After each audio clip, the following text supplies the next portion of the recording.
ఆడపిల్ల అని చెప్పేసి ఒక ట్రాన్స్జెండర్ వాడు ఇవాళ ఒక ఆడపిల్లని పెళ్లి చేసుకొని వెళ్ళిపోయారు. కానీ మన వాళ్ళు ఎవ్వరు కూడా ఇంతవరకు పట్టించుకోవట్లేదు. ఇంకోటి ఏంటంటే మాత్రం మన సనాతన ధర్మంలో మన కట్టుకు మన బొట్టుకు ఇంకో విలువ ఉంది.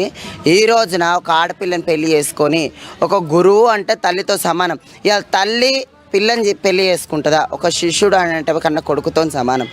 ఇవాళ వీళ్ళ మధ్యలో ఒక రంకు సాగిసి ఇవాళ ఒక ఆడపిల్ల ఒక మగపిల్లగానితో మాట్లాడితేనే అనవసరమైన మాటలు మాట్లాడు. కానీ ఇలా తెల్లారిలేసి ఒక ఆడపిల్లతో మాట్లాడినా కూడా అన్యాయం అయిపోతుంది. అలాంటి దాని గురించి నేను ఏం చెప్పినా కానీ ఈరోజు తక్కువ.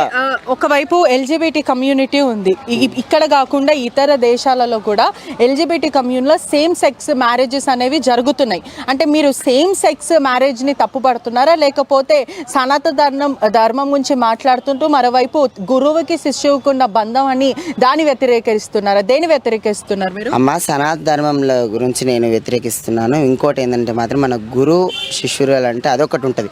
కానీ నువ్వు బయట మాట్లాడుతున్నావు, బయట ఉండొచ్చు ఎల్జిబిటీ కమ్యూనిటీలలో, కానీ మనము ఇక్కడ ఉంటున్నాం. బయట పోయి అమెరికాలో ఎక్కడ ఉంటే అది వాళ్ళకి నడుస్తుండేది ఏం కాదు. కానీ మన సనాతన ధర్మం అనేది మన 2 రాష్ట్రాలలో మన ఇండియన్లలో ఇక్కడ నడిచేది. అక్కడివి మనం ఎట్లా మాట్లాడతాం? ఇవాళ చిన్నదానికి పెద్దదానికే ఇలా పట్టుకుంటున్న తొవ్వలల్లా అన్నారు కదా, నేను చచ్చిపోయినా, నా తల్లి చచ్చిపోయినాక నా తండ్రి చచ్చిపోయిన తర్వాత శివాల మీద పూజ చేస్తానండి.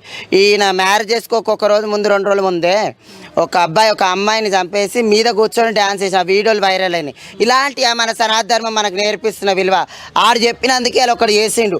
ఇలాంటి ఎన్ని నేర్పించి ఈరోజు సనాతన ధర్మం నాశనం చేసుకుంటా ఈరోజు మన ఇజ్జత్ తీసేశాడు. ఇలాంటి వాడిని తగిన చర్యలు తీసుకుంటూ ఆయన లోపటేయాలని మనస్ఫూర్తిగా కోరుకుంటున్నాను. ఒక సనాతన ధర్మాన్ని కాపాడుకుని వచ్చిన నా కొడుకుని ఈ రోజు ఇన్ని గలీజ్ లెక్కలు చేసినా కూడా ఆయనకే సపోర్ట్ చేస్తున్నాడు. దానికి మన గవర్నమెంట్కి మన వాళ్ళకి సెల్యూట్. ఎందుకని ఇప్పటి వరకు విహెచ్పి ఉంది, విపిహెచ్ ఉంది, చాలా హిందూ సంఘాలు ఉన్నాయి, చాలా మంది ఆర్ఎస్ఎస్ ఇవన్నీ ఉన్నాయి కదా, మీలాగా వాళ్ళెందుకు ముందుకు రావట్లేదు, ఎందుకు మాట్లాడట్లేదు? అమ్మ, ఎవరి గురించి అన్నా పక్కకు పెట్టండి. ఇన్ని రోజులైతే అసలైన అఘోరా అని చెప్పి నా మీద కూడా ఫోన్ చేసి నన్ను కూడా బెదిరించిన రోజులు ఉన్నాయి. కానీ నేను షామరిపేట కట్టమైసమ్మ కన్నా నేను ఉంటా. వాడికి వచ్చిండు కాబట్టి ఒక ట్రాన్స్జెండర్ అని నేను గుర్తుపట్టినా కాబట్టి నేను ఇంటర్వ్యూలు ఇవ్వడం జరిగింది. అందుకని ఒక సనాతన ధర్మం కాపాడుతాడు. సనాతన ధర్మం విలువ నాకు తెలుసు. చిన్నగా ఉన్నప్పటి నుంచి ఒక అమ్మవారిలో పూజలు చేసుకుంటున్నా కాబట్టి ఒక సనాతన ధర్మం విలువ నాకు తెలుసు. కాబట్టి ఈరోజు నేను కొట్లాడుతున్నా. నేను ఎవరి గురించి అయినా కొట్లాడుతున్నాను. నేను ఒంటరి పోరాటం, నా ధర్మాల గురించి నేను కొట్లాడుతున్నా. ఈరోజు ఇవాళ నా ధర్మాల గురించి నేను కొట్లాడుకుంటా కూడా ఇప్పటికైనా కూడా దాని గురించే పోటీగా నేను మాట్లాడుకుంటున్నాను. ఇప్పటికైనా చెప్తున్నాను, నా ధర్మం అయితే గెలిచేదాకా నేను మాత్రము ఈ కొట్లాట్లు ఆపను. వాడిని తగిన శిక్ష తీయాలి. వాడిని ఆ పాపని తీసుకుని వాళ్ళ ఇంట్లో ఇడిచిపెట్టాలి. కానీ వర్షినికి మాత్రం నేను ఇష్టపూర్వకంగానే వెళ్ళాను, ఇష్టపూర్వకంగానే నాకు ఇష్టమయ్యి ఉండి కూడా నేను వెళ్ళాను, మరి మీకెందుకు ప్రాబ్లము, మేము సంతోషంగానే ఉన్నాం కదా అంటూ వర్షిని చెప్తుంది. అమ్మా, ఎంత సంతోషంగా ఉన్నా సరే కానీ ఒకళ్ళు అన్యాయం అవుతుంటే మనం చూడలేము. వాడు ఈరోజు ఎన్ని అబద్ధాలు చెప్పి ఈరోజు ఆమెను అట్లా చేసిండు. రేపన్నాడు ఇవన్నీ బయటపడి వాడు ఒక స్టేజ్కి వెళ్ళిపోయి ఒక గవర్నమెంట్ ఏదైనా శిక్ష తీసి ఆ పిల్ల లైఫ్ ఏం కావాలి? అందుకనే అంటున్నాను, వాడిని శిక్షించి అయినా సరిగా నా పిల్లని తీసుకొని వాళ్ళ అమ్మ నాన్న దగ్గర ఇడిచిపెట్టాను. లేకపోయింది అనుకో ఇలాంటివి ఇంకెన్నో ఊరుతాయి, ఇలాంటివి ఇంకెన్నో అవుతాయి.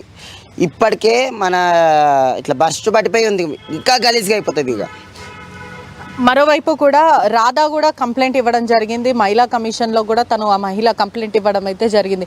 ప్రధానంగా రాధా లాంటి వాళ్ళు ఇంకా ఎంతమంది ఉన్నారు? ఇప్పటికే వినీత అని ఒక అమ్మాయి కూడా ఎక్కడైతే మోకిలా పోలీస్ స్టేషన్లో థ్రెటనింగ్తో పాటు చీటింగ్ కేసుతో పాటు మనీ ఎక్స్ట్రాక్షన్ ఈ కేసులంతా కూడా నమోదు చేసింది. నమోదు చేసిన తర్వాత ఆ అమ్మాయి ఆచూకీ కూడా లేదు, తను ఎక్కడికి వెళ్ళిపోయింది కూడా ప్రస్తుతం పోలీసులు చెప్పండి. అప్పటి నుంచి అయినా సరే వాని మీద ఒకటి ఏదైనా వచ్చిందంటే చాలా తెల్లారి వారికి ఇంకోటి ఏదన్నా చేసి ఆ టాపిక్ డైవర్ట్ చేసి వానికి అలవాటే. ఆ పిల్ల అట్లా వచ్చింది కాబట్టి అది రియల్ కాబట్టే ఈరోజు ఆ పిల్లని పెళ్లి చేసుకొని టాపిక్ డైవర్ట్ చేసేసిండు. ఇలాంటివి చాలా నేను కొట్లాడి చేసి అంత మాట్లాడినందుకు చనిపోయాడు ఉండే మాత్రము అయినంత లైన్ వచ్చి చనిపోతుండే. కానీ నేను ఆత్మాహుతి చేసుకుంటా, ఇది చేసుకుంటా అని చెప్పేసి 2 రాష్ట్రాల ప్రజల్ని ఓపించుకుంటారు. తెలంగాణకు వద్దంతా కూర్చుని అప్పుడు కూడా నాకు ఫోన్ కాల్స్ వచ్చినాయి, వాడు చనిపోతే ఏం చేస్తాను, చనిపోతే భూమికి వెళ్తే కాదని అప్పుడైనా కొట్లాను. ఇలాంటి ఎన్నో బెదిరించుకుంటా మనం ఇంత చేసిన వాడిని ఇంకా డూప్లికేట్ అని తెలిసిపోయినాక కూడా ఇప్పటికీ చర్యలు తీసుకుంటలే చూసినావా? దానికి చాలా బాగా ప్రభుత్వం ఎందుకు చర్యలు తీసుకోవట్లేదని మీరు అనుకుంటున్నారు? నేను ఇవాళ కూడా చెప్తున్నా కదమ్మా, ఎవరైనా ముంగటికి రావాలంటే కూడా అసలు నిజంగా అఘోరా అని అనుకుని ఎవరు రాలేరు ఇప్పటివరకు. ఈ రోజు డూప్ అని తెలిసిపోయింది, కానీ ఇప్పటి నుంచి అయినా సరే కానీ చర్యలు తీసుకోవాలని కొట్లాడుతున్నాం. ఎందుకు అఘోరా శాపం పెడితే ఏమైనా అవుతుందని భయపడుతున్నారా ఏంటి? ఇన్ని రోజులు అట్నే అనుకోరు, నన్ను కూడా బెదిరించారు. అయ్యో వాడి నీకేమైనా చేయగల, నీకేమైనా అవుతుంది ఏమన్నా. వాడు రియల్ కాదు, వాడు ఏం చేయడని చెప్పేసి కొట్లాడినా. ఇప్పటికైనా ఆ దేవుడు నన్ను చూసిండు కాబట్టి ఈ రోజు వాడు డూప్లికేట్ అని తెలిపాను. లేకపోతే ఇంకెన్ని అన్యాయాలు జరిగిపోతున్నాను, లేకపోతే ఇంకెన్ని కొట్లాట్లు అవుతున్నాను.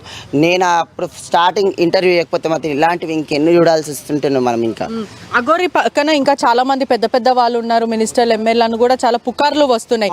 వాళ్ళ ఇంట్లలో వెళ్ళి కూడా పూజలు చేయడం, ఒకటి యోని పూజలు, దాని తర్వాత నీకు పదవి వస్తుంది అని చెప్పి పూజలు చేయడం, ఇటువంటి తన వెనకాల ఎవరు ఉన్నారు అసలు ఏంటి? నాకు కావాల్సిందే అదే అండి. నేను స్టార్టింగ్ నుంచి కూడా చెప్తున్నాను. ఎందుకంటే మన మిడిల్ లైఫ్ దానిలలో నిజంగా మిడిల్ క్లాస్ ఫ్యామిలీలలో మనం పొద్దు నుంచి రాత్రి వారికి ఒక ఇంట్లో ఒక 5గురు ఉంటే కష్టం చేస్తే కూడా అసలు బతకట్లేం. కానీ వీని కార్లకి, ఈ దందాలకి, ఇవన్నిటికి ఏడికేని మనీ వస్తున్నాయి ఇంతవరకు అర్థం. స్టార్టింగ్ నుంచి కూడా క్వశ్చన్ చేస్తుంది అది, ఈ కార్లకి ఇవన్నిటికి ఎట్లా వస్తున్నాయని అడిగిన. కానీ ఇప్పటివరకు దానికి క్యాన్సర్ లేదు. కానీ రీసెంట్గా 10 లక్షల క్యాష్ అని చెప్పేసాను. మళ్ళీ నువ్వు లోక కళ్యాణం చేయడానికి వచ్చినప్పుడు నీకు క్యాష్ ఎందుకు?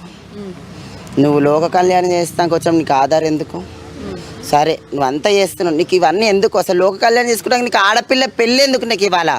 అఘోరా అంటేనే ఘోరమైన బతుకులకైనా వెళ్ళేవాడు అఘోరా. ఒక లైఫ్ అన్ని స్పాయిల్ చేసుకొని వెళ్ళిపోయేవాడు అఘోరా.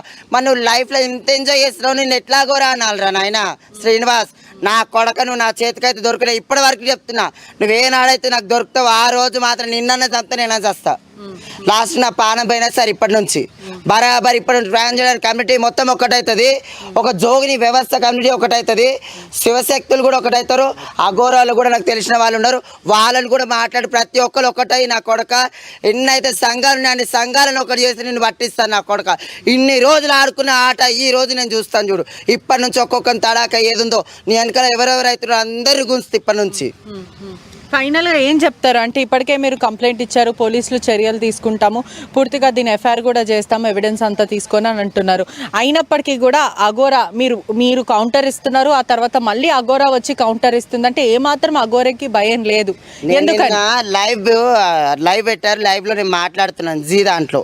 మళ్ళీ నేను అడిగిన క్వశ్చన్స్ కి ఆన్సర్ ఇవ్వకుండా ఫోన్ కట్ చేశారు కదా. మళ్ళీ భయపడుతున్నారు మీకు? నాకు భయపడుతున్నారు, ఎందుకంటే నా దగ్గర వాడైతే ఏవేవైతే వేసిండో దాని క్వశ్చన్స్ ఉన్నాయి నాకు, వానికి ఇంతవరకు ఆన్సరే లేదు వాటికి. ఎంతమంది జీవితాలని అఘోరి నాశనం చేసిందంటే ఇప్పటికే 3 మహిళలు, ఒకటి రాధా, దాని తర్వాత రాధా, వినీత అని ఒక అమ్మాయి, చాలా మంది కౌంటింగ్ చేస్తున్నావు. కానీ డూప్లికేట్ అని తెలిసిన తర్వాత ఇంకా కౌంటింగ్ చేయని కూడా మన ఏళ్ళు సరిపోవు, అంతమంది బరాబర్ వస్తాయి. ఎందుకంటే అంతమందిని చాలా మటుకు ముంచిండు వాడు. ఈ రోజు తెలుస్తుంది, ఈ వీడియోలు అన్నీ వైరల్ అయిన తర్వాత డూప్లికేట్ అన్న తర్వాత ఒకళ్ళు బయటకు వచ్చినాడు, వాని ఇజ్జత్ అప్పుడు వెళ్తుంది. ఇప్పటికైనా గవర్నమెంట్ వాని మీద చర్యలు తీసుకోవాలని మనస్ఫూర్తిగా కోరుకుంటున్నాను. ఇలాంటి వాళ్ళని సపోర్ట్ చేయకండి, ఎవరైనా సరే, ఏ కేటగిరీ అయినా సరే కానీ మాత్రం ప్లీజ్ వాళ్ళని మాత్రం అరెస్ట్ చేయండి. అఘోరి ఇంకా శ్రీవర్షిని కూడా ఒక దగ్గర గుడి కట్టిస్తాము, ఆశ్రమం కట్టించి అక్కడనే కూర్చుంటాము, అనేక మందికి మేము ఆశ్రయం ఇస్తామంటూ కూడా మాట్లాడుతున్నారు. ఏదైనా ముప్పు తెచ్చే అవకాశాలు ఉన్నాయా వీళ్ళు? తెస్తారమ్మా, ఇలాంటివి చేసిన వానికి అది చేయడానికి ఇంకేముంది? ఇంత మనం కొట్లాడుతున్నాం చేస్తున్నాం, ఈ రోజు ఇంత ఇజ్జత్ తీసేది. ఆ పీఠం వేసుకొని కూర్చుంటారంట, ఆ పీఠం చల్లకుండా మళ్ళీ ఈయనకి ఏ పీఠం వేసుకొని కూర్చో, ఒక అఘోరి తత్వంలో లేడు, ఏ తత్వంలో లేదు. కానీ ఏంటన్నా పీఠం వేసుకొని కూర్చుంటే మాత్రము ఏ సంఘాలు కూడా నేను ఇడిచిపెట్టే నా కొడక.